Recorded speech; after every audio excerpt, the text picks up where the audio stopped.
Hey, deserving listeners, 90 Day Fiancé. My name is Dr. Kirk Honda. I'm a therapist and a professor. This is the Psychology in Seattle YouTube channel. Keep in mind that everything I say is completely speculative.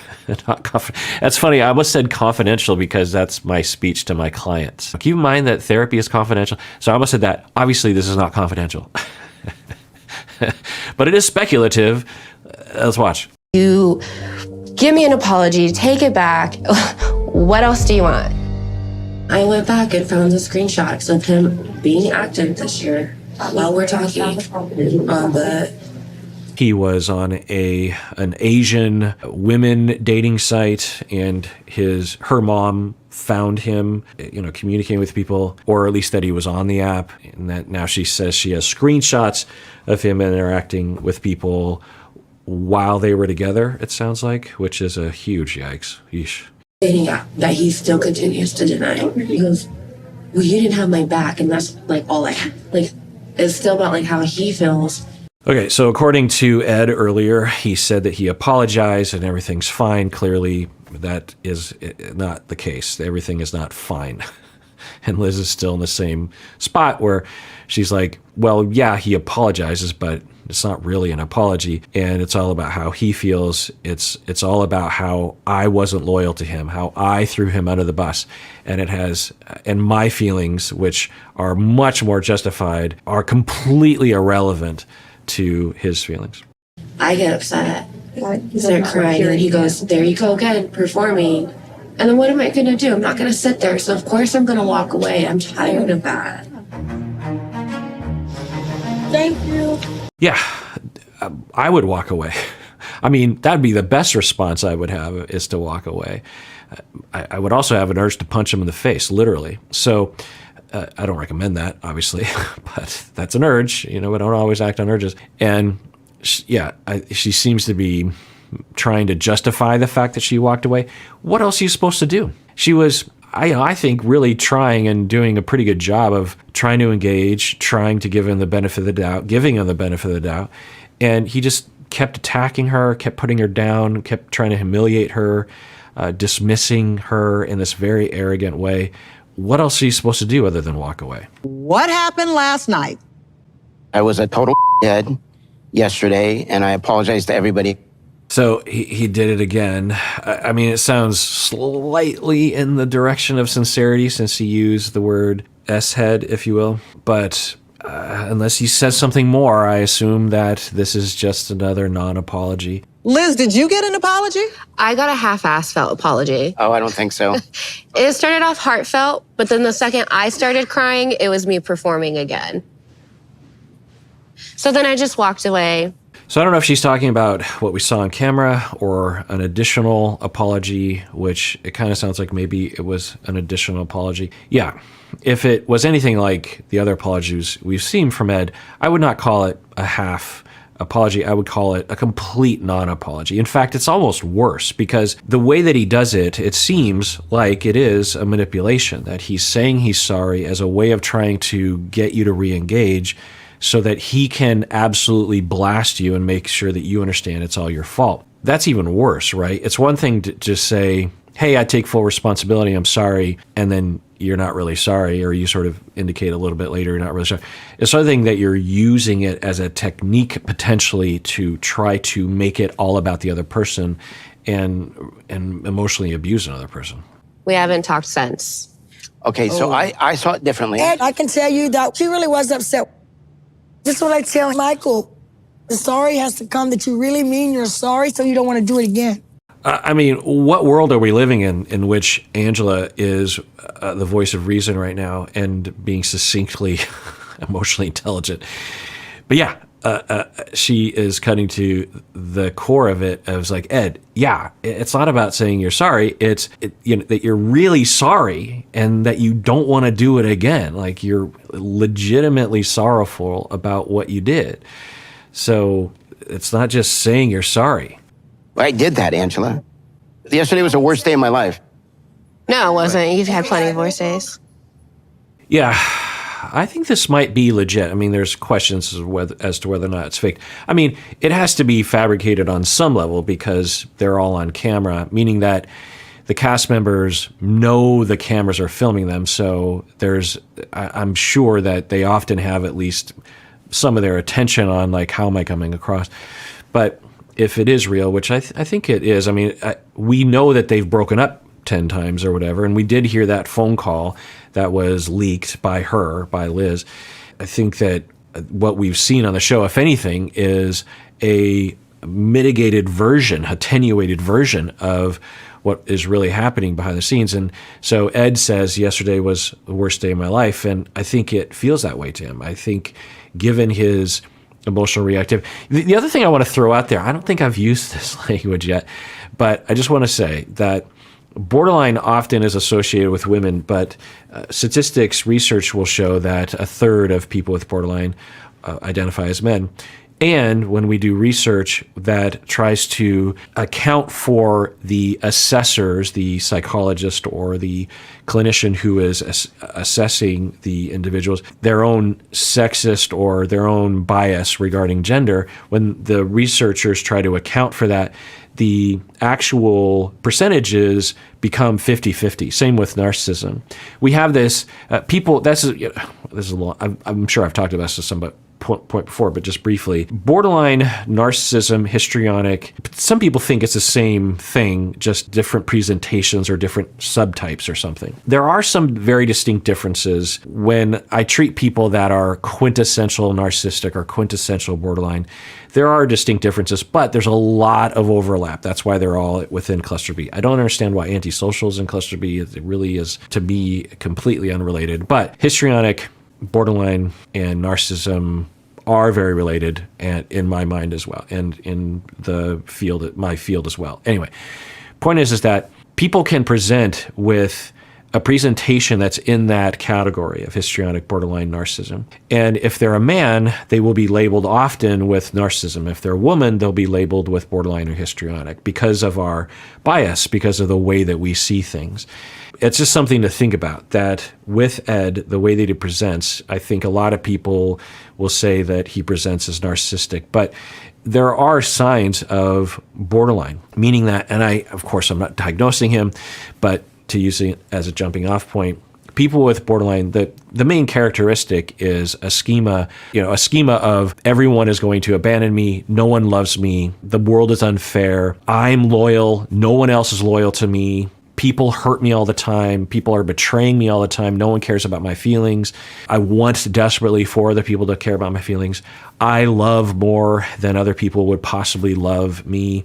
And that's all a result of early childhood abandonment and betrayal traumas, or betrayal traumas. And so the individual will be extremely reactive and very sure of themselves, very distorted because of the way things feel to them. And they can come across as narcissistic because they're so sure of themselves, and they might resort occasionally to a narcissistic presentation in their mind or outwardly because they're trying to preserve any semblance of self-esteem that they might have.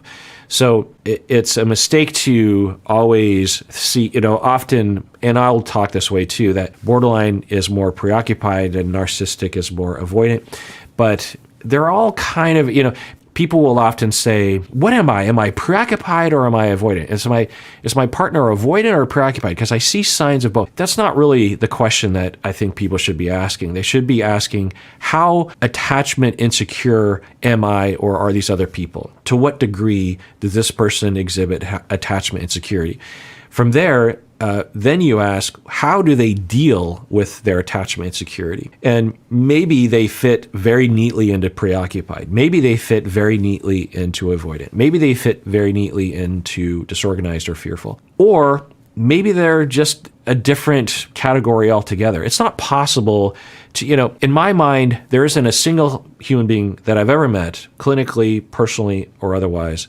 I don't know what otherwise would be, but I guess, cast members on the show, who is quintessential secure attachment, especially the way that it's often described. Everyone has some attachment insecurity, some attachment traumas that we've been through, or mild traumas at the very least. You can't be a human being without running into that. The example I always give people is we've all been left alone in the crib, or we've all woken up from a nap when we were 18 months old and our parents weren't there, and we were scared or we were hurt that they weren't there.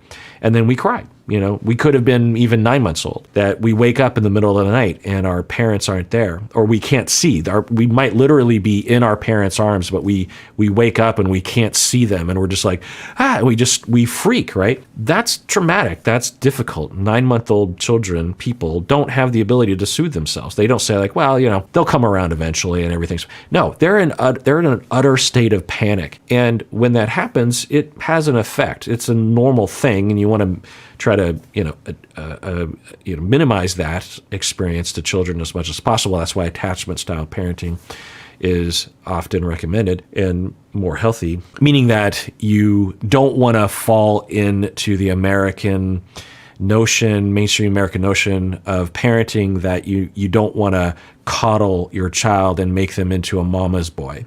That you want that, there's this notion of like, you can make kids become too dependent by meeting their dependency needs prior to the child being 2.5 years old. That is a ridiculous notion. Like, children are dependent because they're dependent. That's just normal. And when you actually meet their dependency needs, they actually become less dependent later on. They become more independent the more of their dependency needs are met. You're not making them into, some people they'll have a 12-month-old child that will be crying at 3 a.m. And one of the parents gets up to go to the 1-year-old child, and the other parent will say, no. If you go to the child, that'll just reward them, and we don't want that to happen. We don't want to turn this child into a manipulative, dependent, and needy person. It's just like, and that sort of that idea has been prevalent in our society for decades, centuries even. And John Bowlby, attachment theory, found, in the research, in the empirical research, the data, the science, completely refuted that it's the opposite, that when you actually go to the child in the middle of the night, and there's a lot of different ways to parent, and there are techniques of trying to get the kid to sleep in a different room, and it's very complicated, but generally speaking, when a child is in a particular kind of distress, and you can usually tell, right? Maybe 12 months that's not usually the case, but say the kid's 3 years old, and there's different distress signals that you'll get from a 3-year-old. There's legit distress, and hopefully you know the difference, and there's distress of like they're just upset and they don't like their situation, but they're not freaking out, right? So when they're in legit distress, you absolutely should soothe them, and you do that enough times, and eventually what happens is, over time you get a general sense that the world is not a scary place. And we're pretty simple animals when it comes to this, because it's not really a logical thing. But the way that the theory goes is that every moment where you're scared or hurt as a young child, and you signal, hopefully, because you trust that people will come to you, that it's often crying or yelling or something, and someone comes to you and soothes you, and you're like, okay, daddy's here, I'm safe, everything's fine. I have one tick in the column that the world is safe and that people are there for me. Rinse and repeat that test literally thousands of times. And then the child is now 7 years old and has thousands of moments of testing, and 95, 98% of the tick marks are in the column that indicates the world is a safe place and that I am safe, I am secure. And then they're 7 years old, they go on a field trip, and they're not really quite sure what's happening, and they start to feel afraid, or they're hurt or something, or like, what's going on? But they, in their soul, look to that column and see that, well, the world's a pretty safe place, so I'm probably okay. I don't need to reach out to others because I kind of trust that everything will work out, because it almost always does work out. Now, the reason why it always worked out was because someone came to them and helped them. But now they can rely on the assumption that they don't even necessarily need to reach out all the time whenever they're hurt or sad. That's how it works. And so when you don't have that, then you develop these personality disorders such as borderline, narcissistic, histrionic. or any kind of attachment. Again, getting back to the question at hand, how much of that relational trauma did the individual go through? How much lack of attunement did that person go through? Sometimes it's hard to tell. That will determine how much general insecurity of attachment the person will have. So you do the reverse, like 50% of the time someone comes, then you have a 7-year-old, you have a 27-year-old, when they're hurt, when they're afraid, they're like, this could go either way. I could be left alone in the darkness and completely flapping in the wind, or maybe someone will come to help me. It's a coin flip. That does not feel good. That makes me even more scared, even more anxious, even more lonely, even more terrified. And, it just runs away with itself. It's just a cascading effect. Whereas if you have 95, 98% of the time, things will work out. And I can't, and, you're on a field trip, you're 7 years old, and you're like, I want mommy. But you're like, well, mommy's not here. Well, mommy will be there when I get home. And maybe the teacher might even kind of be like a mommy to me in this moment. Or I can even turn to my inner mommy on the inside and say, like, what would mommy say to me in this moment? That's what that 98% in the attunement column gives individuals, right? But if you don't have that, then it will cascade the anxiety. You have a little bit of anxiety, and then you're like, okay, I need to signal, I need to turn to others or myself or something. Wait, there's nothing there because it's never been there, or it's very infrequent. It's frequently not there. Now I'm even more scared. Now I'm even more upset. And then it just runs away with you. And then you have to have some way of coping with that. And so some people will avoid. Some people will become narcissistic. They'll say, I don't need anyone. I'm the best. Some people will become preoccupied. Some people will signal and say, you need to know how I feel, and you're hurting me, and this is a bad thing, and I need you to constantly be there for me. They might become borderline personality disordered, and more in that direction. They might become histrionic, where they feel like they have to, even when they're not having emotional reactivity, they need to be very flashy so that people pay attention to them. That's what I'm getting at. So I want to throw that out there. I'm obviously not diagnosing anyone with anything, but it's just something to think about. This episode is sponsored by Betterhelp. Let's talk about self-awareness. I'm often talking about a connection with the self, a connection with who you are, what you want, what you need, this kind of thing. And how for some people, since they weren't attuned to enough as a child, they don't have a strong connection with the self, and therefore they have to go through a lot of therapy to get in connection with the self. But really, I don't know anyone who doesn't cut themselves off from their needs. None of us were 100% attuned to 100% of the time. And of course, that's where therapy can help everybody. And as a therapist, I've witnessed clients discover mind-blowing aspects of themselves that really helped them in their lives. Well, that's where Betterhelp comes in. Betterhelp connects you with a licensed therapist who can take you on that journey of self-discovery wherever you are. It's entirely online. It's designed to be convenient and flexible to your schedule. So discover your potential with Betterhelp. Visit betterhelp.com/Kirk today to get 10% off your first month. That's BetterHelp, HELP.com/Kirk. 2 hours ago. Let me see it. Let me see it. Just 2. It's not me. You're gonna get punched right It's not you? Let me see. It's not me. I don't even know how to access that. I don't even have that app on my desktop. We've talked about Show this my already. messages. Show me this. We've talked about Okay, so apparently Liz has screenshots of him very recently on this app communicating with people online trying to date them. Could there be an imposter? Absolutely. I imagine there are dozens, if not hundreds, of Ed imposters on the internet. Is it also possible that he reached out to someone? Yeah, I could absolutely see that. I could see a world in which he today, or because of last night when they broke up last night, that he needed a fix. He needed some indication that he was worth it. He went online to maybe flirt with people new or flirt with people that he'd flirted with before when he wasn't with Liz. Is that possible? Absolutely. But it's also possible that they're imposters and it's not real and someone's lying about something. I just, as I've said before, I just wish Liz would focus on the way that he treats her. If he were to say, oh, let me see those screenshots, and he's looking and he's just like, no, there's just a different way of responding that is just more respectful. If my wife showed me something like this, which would just be hilarious, or not hilarious, but bizarre, I would go, huh? what's going on? Because I wouldn't be doing that, so I would be truthful and saying that it wasn't me, but I wouldn't go after my wife. I wouldn't be like, you're ridiculous. You're always getting jealous. There's something wrong with you. I wouldn't do that, right? So it's not that there's these questions, because Liz is just bringing up questions. She's not even saying I break up with you. I don't think she ever does that. I think she's just like, I have a concern, and then he goes on the attack. This before. I created that a year and a half ago. My bio is when Teddy was alive. When I created my own account. I wasn't active. I haven't, I'm telling you right now, I swear to God, I was never on the website. If I was on a dating app. And it's possible that he's telling the truth right now, but when you demonstrate that you lie by omission at the very least, then you'd be stupid to believe him, because he's lied right to your face just previously in the previous day in front of everyone else on camera about something that was easily not liable, meaning that he could have not lied about it.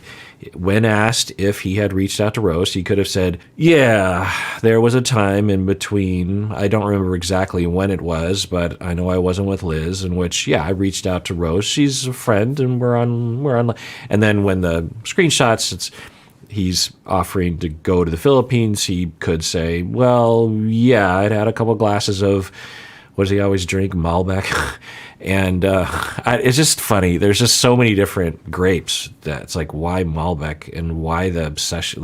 Anyway, people can like what they like, but I guess the reason why I bring it up is because, and this could be bias, of course, against Ed, but that he identifies Malbec because I think it makes him feel more cool or superior or something. Like he heard once that, because it's a rare, I don't know that much about wine, but I know it to be at least rare. I don't come across it very often.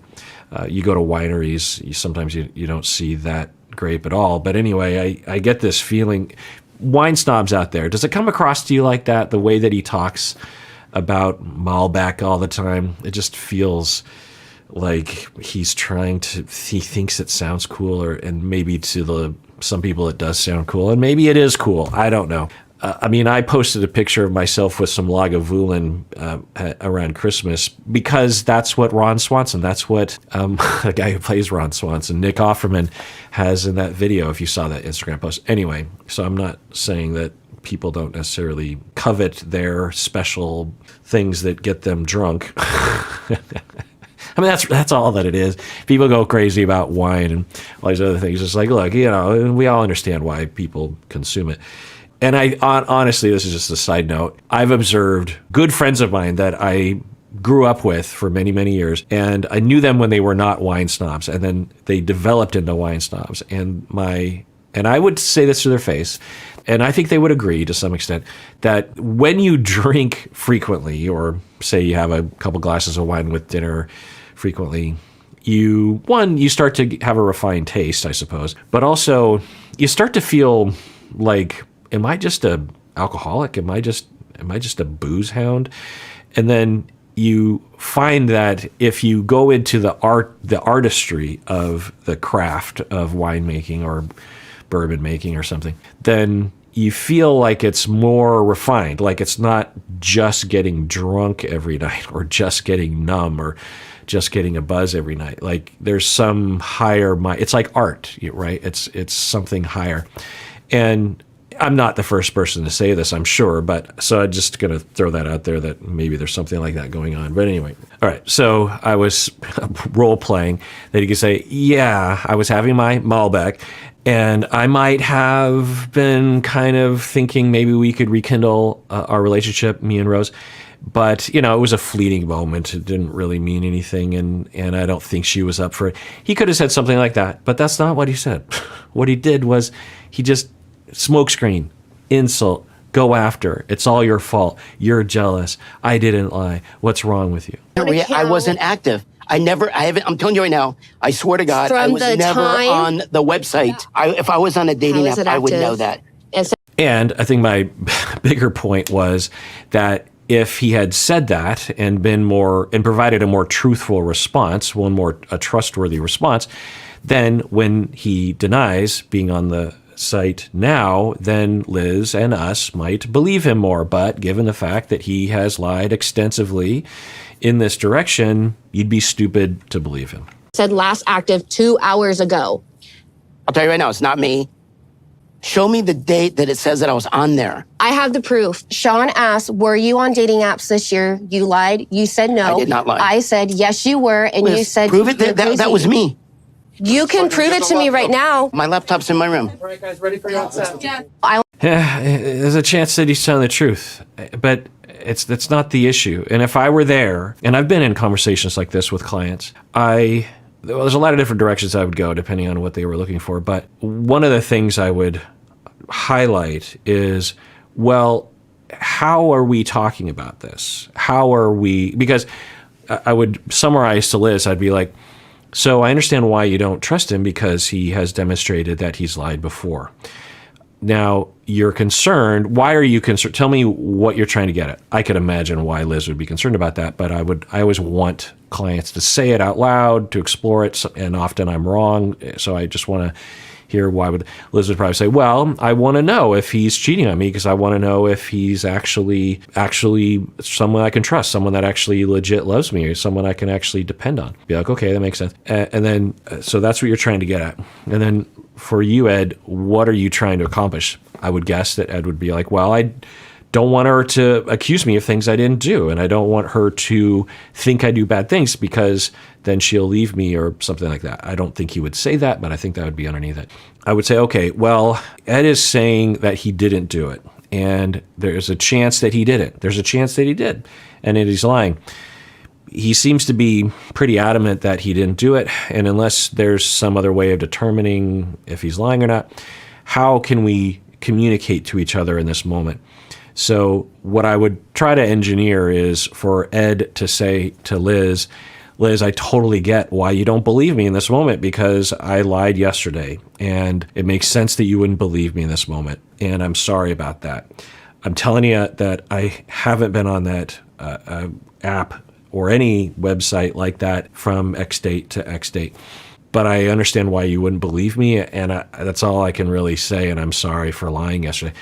I think that would really help Liz. Or Liz could say, look, you're saying you didn't do it, and there's a part of me that believes you. There's a part of me that doesn't believe you because you've proven yourself to be a liar, as someone who will lie right to my face about this sort of thing.